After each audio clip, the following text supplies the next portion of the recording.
Kisah ini dimulai dari keluarga Campbell. Dalam sebuah wawancara, Sarah Campbell menceritakan kisah yang mereka alami pada saat itu. Sarah bersama keluarga berpindah rumah yang baru mereka sewa. Rumah tersebut sangat mereka butuhkan. Selain sewa rumah yang murah, rumah itu juga dekat dengan rumah sakit. Diketahui anak pertama Sarah, yaitu Matty, terjangkit penyakit yang mematikan, yaitu kanker. Dari waktu ke waktu, kondisi Matty perlahan mulai memburuk. Entah berapa biaya yang sudah mereka keluarkan demi untuk pengobatan Matty. Sarah bersama Peter suaminya berusaha keras mendapatkan uang untuk mencukupi biaya pengobatan Matty. Dari informasi yang Sarah dapatkan di hari itu juga, dia mendatangi rumah tersebut. Dan beruntungnya pada saat itu, dia bertemu langsung dengan sang pemilik rumah. Sarah lalu menanyakan berapa untuk sewa rumahnya. Tak pernah Sarah duga ternyata sang pemilik rumah begitu sangat baik, guys. Dia menggratiskan 1 bulan pertama jika Sarah ingin menyewa rumahnya. Dan percayalah guys, setiap kesulitan yang kita alami pasti akan ada satu sisi kemudahan yang kita dapatkan. Rumah besar dan mendekati sempurna untuk keluarga Sarah tempati. Sang pemilik rumah memberitahukan kalau rumah ini mempunyai nilai sejarah tersendiri. Sarah tidak mau tahu soal apa yang dulu pernah terjadi di rumah ini, karena baginya itu bukan urusan Sarah. Yang terpenting rumahnya nyaman dan juga aman. Terus terang rumah dia terdahulu cukup jauh jaraknya dari rumah sakit yang sekarang Matt berobat di sana. Apalagi setelah ia melihat Matt kesakitan. Sarah takut kalau perjalanan jauh untuk kembali pulang malah akan membuat kondisi Matt semakin memburuk. Setelah menghubungi Peter dan memberitahukan soal sewa rumah itu, Sarah memutuskan untuk langsung menempati rumahnya. Dia dibantu oleh si pemilik rumah memasangkan kasur untuk Sarah dan Matt menginap di sana. Dan untuk kali pertama, Matt bersama Sarah tinggal di rumah itu. Baru saja 1 malam mereka menginap, penampakan mulai terlihat. Di sini Matt sendiri belum sadar kalau ada sesosok arwah sedang memperhatikan dirinya. Tak sampai di situ saja, pada saat tengah malam Matt terbangun karena mendengar seperti ada suara orang sedang berjalan kaki. Lantai rumah yang semuanya dialasi kayu akan terdengar ketika ada seseorang berjalan kaki. Suara langkah itu masih saja terus terdengar dan mengarahkan Matt menuju ke sebuah ruangan bawah tanah. Matt sendiri baru menempati rumah ini, jadi dia tidak tahu pasti ada ruangan apa saja yang ada di dalam rumah. Sebuah ruangan yang cukup besar, di mana di sana juga terlihat ada ruangan lain tapi masih ditutupi pintu-pintu kaca. Matt terbangun di pagi hari. Apa yang terjadi semalam ternyata hanyalah sebuah mimpi buruk saja. Matt menelusuri semua ruangan yang ada di sana. Dia kembali ke ruangan di mana dia pernah bermimpi berada di sini. Matt berkata kepada ibunya kalau dia ingin menjadikan ruangan ini sebagai kamarnya. Ada ketertarikan Matt terhadap ruangan ini. Di sana juga ada ruangan lainnya, namun ruangan tersebut masih terkunci. Dan kaca pintu itu tak bisa ditembus untuk melihat ke area yang ada di dalam kamar tersebut. Tak lama datanglah adik-adiknya yaitu Wendy, Billy, Mary bersama ayahnya. Rumah itu banyak kamar kosong, jadi mereka sudah mendapatkan jatah untuk kamar mereka masing-masing. And Mary, perfect room for you. Closet. Disinilah awal mula keanehan-keanehan sering terjadi, guys. Terutama kepada Matt yang selalu melihat ada hal-hal aneh di dalam rumah. Selain daripada itu, Matt juga selalu bermimpi seperti diperlihatkan kepada kejadian yang dulu pernah terjadi, tepatnya di ruangan pintu kaca itu. Matty melihat seorang anak laki-laki bersama seorang pria, di mana si pria tua menuliskan sesuatu di sekujur mayat manusia menggunakan sebilah pisau. Lalu dia juga memotong kelopak mata dari si mayat. Matty langsung terbangun. Dia menjadi curiga sekaligus penasaran dengan ruangan tersebut. Anehnya saat Matt akan membuka kembali pintunya, tiba-tiba gagang pintu terasa panas hingga tangan Matt pun mengalami luka bakar. Di malam berikutnya Matt masih mengalami mimpi itu. dia seperti mendapatkan petunjuk dan akhirnya Matt berhasil membuka pintu ruangan itu. Seperti sebuah ruangan praktek untuk membedah pasien, beserta alat medis yang biasa digunakan oleh dokter. Peter dan Billy yang memasuki ke ruangan itu pun cukup terkejut karena ada ruangan seperti ini di dalam rumah. Peter menjadi curiga. Dia tahu alasan kenapa si pemilik rumah memberikan harga murah untuk menyewa rumah ini. Peter mencoba menanyakan beberapa hal kepada Sarah. Namun Sarah sendiri tidak tahu apa-apa soal apa yang ada di dalam rumah ini. Bukan fokus utama mereka untuk mengungkap apa yang ada di dalam rumah. Yang terpenting sekarang adalah bagaimana cara untuk kesembuhan Matty. Dalam setiap kesempatan, bayang-bayang itu terus saja menghantui Matty.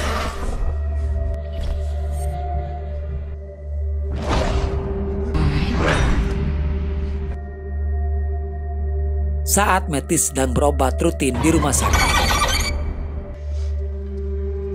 dia bertemu dengan seorang laki-laki bernama Nicholas. Nicholas sempat melihat kegelisahan yang dialami oleh Matty. Sedikit bercerita kalau Matty belakangan ini selalu bermimpi buruk. Perbincangan secara intens terjadi. Setelah mengobrol cukup lama, Nicholas lalu memberikan kartu nama. Jikalau suatu saat nanti Matty butuh bantuan, dia bisa menghubunginya. Diketahui juga kalau Nicholas ini adalah seorang pendeta. Teror dari arwah gentayangan tak hanya terjadi kepada Matt. Bayang-bayang itu kini mulai menghantui Wendy bersama adik-adiknya di rumah. Lampu di rumah yang tiba-tiba padam. Turn the lights on, please. Matty kembali diperlihatkan anak laki-laki yang memasuki ruangan itu. Dan saat Matt masuk ke ruangan tersebut, penampakannya kini sudah berbeda. Terlihat sudah ada beberapa mayat yang tertutupi oleh kain. Lalu pintu tertutup sendiri.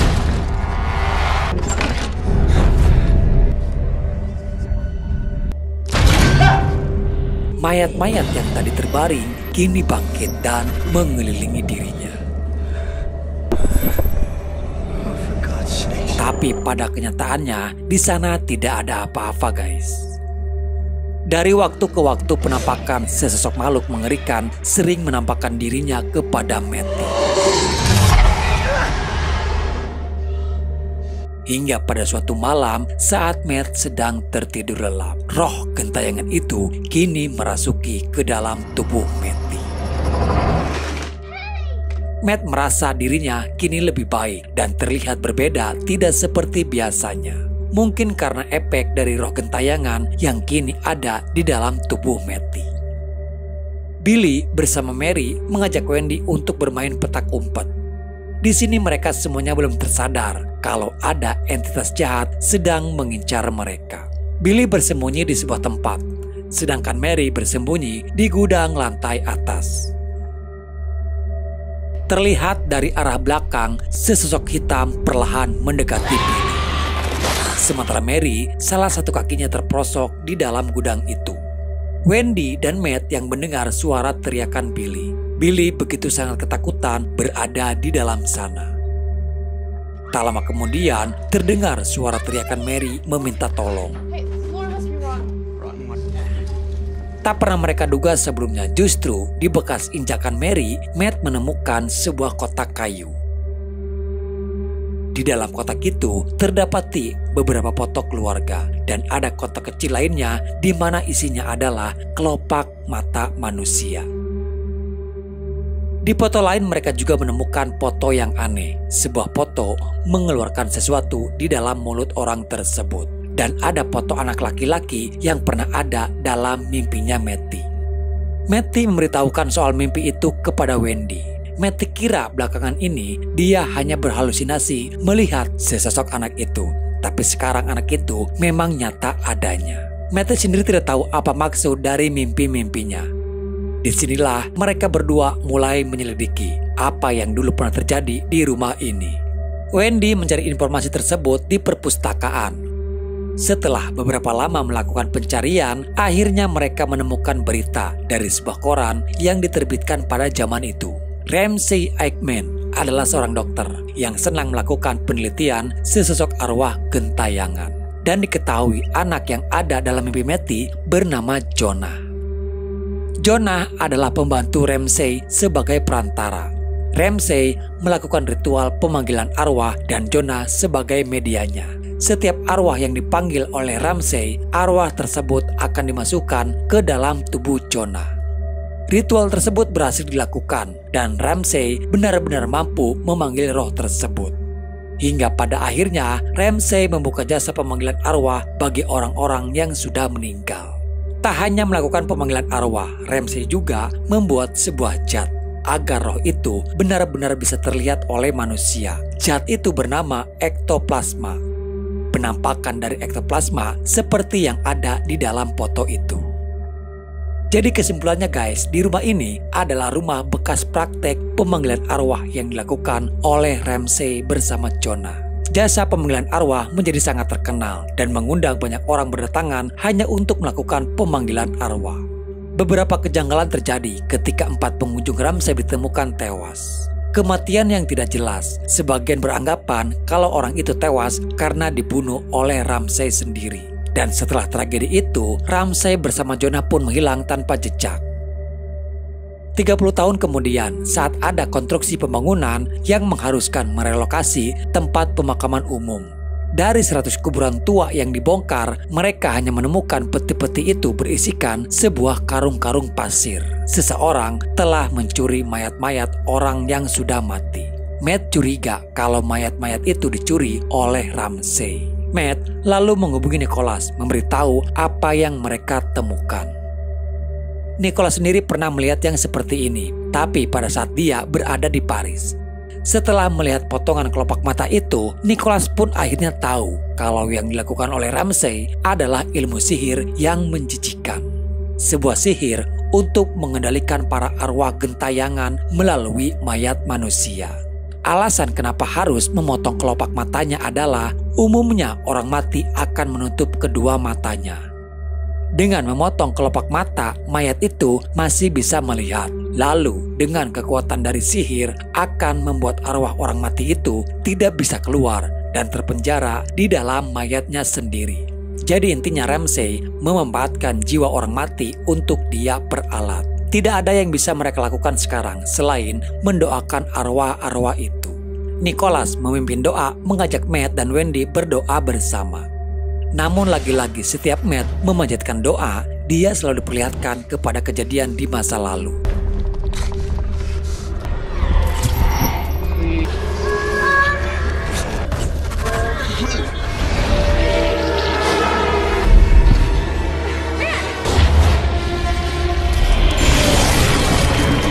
Tak lama datang Sarah. Sarah marah ketika melihat ada orang lain di rumah. Nicholas mencoba untuk menjelaskan kalau di rumah ini ada roh jahat dan mereka menginginkan Matty. Kondisi ini sangat berbahaya bagi Matty jika tidak segera ditangani. Namun Sarah tidak mempercayainya dan tetap meminta kepada Nicholas untuk pergi.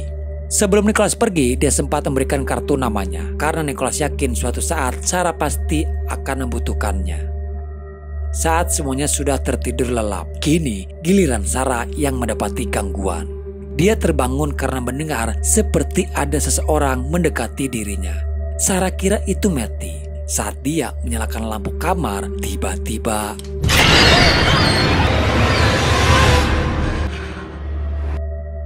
gangguan itu semakin nyata dan kini mengganggu kepada mereka semuanya.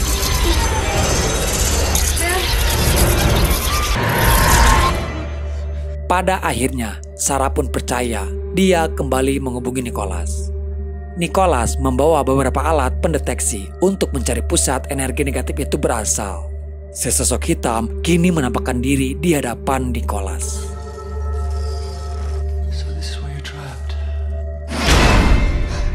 Ruangan yang mulai berguncang hebat. Nicholas tahu apa yang harus dia lakukan. Untuk menghentikan gangguan dari roh gentayangan, dia harus menemukan bekas tubuh si roh gentayangan itu. Berkat dari alat tersebut, Nicholas mampu menemukan di mana keberadaannya. Di sebuah tempat tungku pembakaran, Nicholas mulai mengambil abu dari roh gentayangannya. Sementara di lain sisi, Sarah bersama Matty. Sarah tidak sadar kalau sosok itu kini mendekati mereka.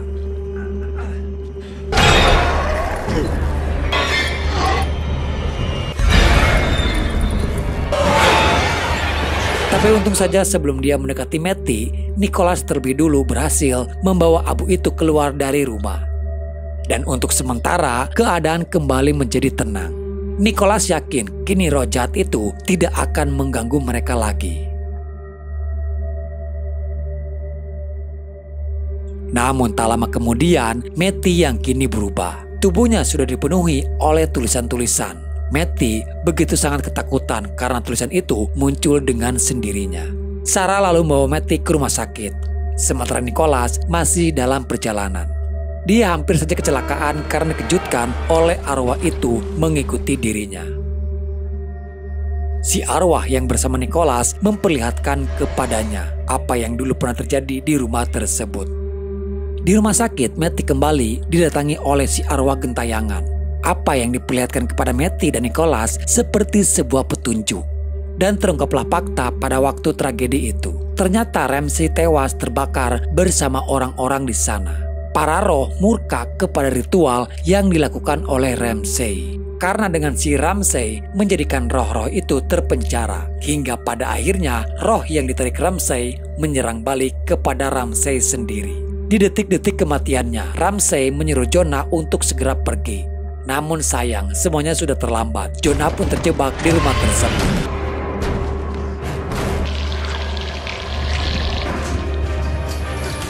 Dia dikurung di sebuah tungku pembakaran. Jonah meninggal terbakar di tungku pembakaran itu. Dan di sini akhirnya Nicholas bersama Matty pun baru sadar kalau ternyata sesosok yang kini ada di hadapannya adalah arwahnya Jonah. Justru dengan Jonah menampakkan diri, dia sebenarnya meminta bantuan kepada Matty dan Nicholas untuk melepaskan para arwah gentayangan yang terjebak di rumah tersebut. Nicholas salah membawa Jonah keluar dari rumah itu. Justru yang jahat bukanlah arwahnya Jonah, tapi ada iblis lain yang masih berada di sana. Nicholas bergegas menghubungi keluarga Sarah, meminta mereka untuk segera pergi dari rumah itu. Sayangnya telepon rumah tidak ada yang menjawab. Serangan dari roh jahat mulai menyerang kepada Wendy di kamar mandi.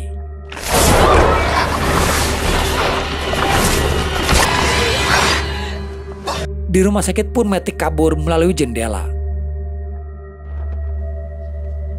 Wendy sempat ketakutan ketika melihat Matty datang membawa kapak. Ternyata Matty bukan ingin menyakiti Wendy. Justru dia datang untuk membongkar tembok itu, di mana di dalam tembok terdapati banyak mayat-mayat yang disembunyikan di sana. Matty lalu membawa adik-adiknya untuk keluar dari rumah, sementara dia sendiri yang akan menyelesaikannya.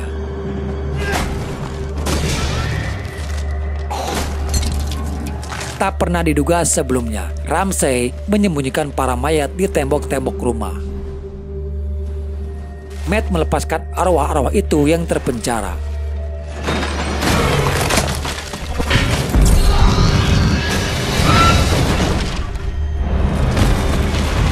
Dia lalu membakar mayat-mayat yang ada di sana. Sebagian rumah sudah hampir terbakar semuanya.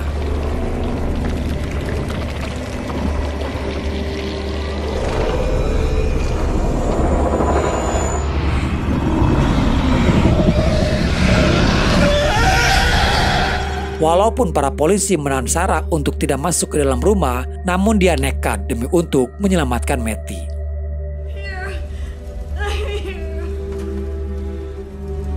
Mereka berdua hampir terjebak di dalam rumah, tapi untung saja tim pemadam langsung mengevakuasi mereka. Sarah berhasil membawa Matty keluar dari dalam rumah. Matty pun masih bisa tertolong setelah ditangani oleh pihak medis. Nicholas bisa tersenyum tenang. Akhirnya Matty berhasil menyelamatkan para arwah yang terjebak di dalam rumah itu. Tak ada korban jiwa dalam tragedi tersebut, dan sebuah mukjizat terjadi ketika penyakit kanker yang diderita Matty dinyatakan sembuh total. Lalu di sini film pun selesai. Oke guys, jadi itulah alur cerita dalam filmnya. Himbauan dari admin ya, apapun cerita dalam film ini, semuanya hanyalah sebuah film. Walaupun ini diangkat dari kisah nyata, tapi tidak semua dalam cerita ini nyata terjadi. Tidak ada roh orang meninggal berkeliaran di alam dunia, apalagi sampai terjebak. Kalaupun ada, sudah bisa dipastikan itu hanya tipu daya dari setan.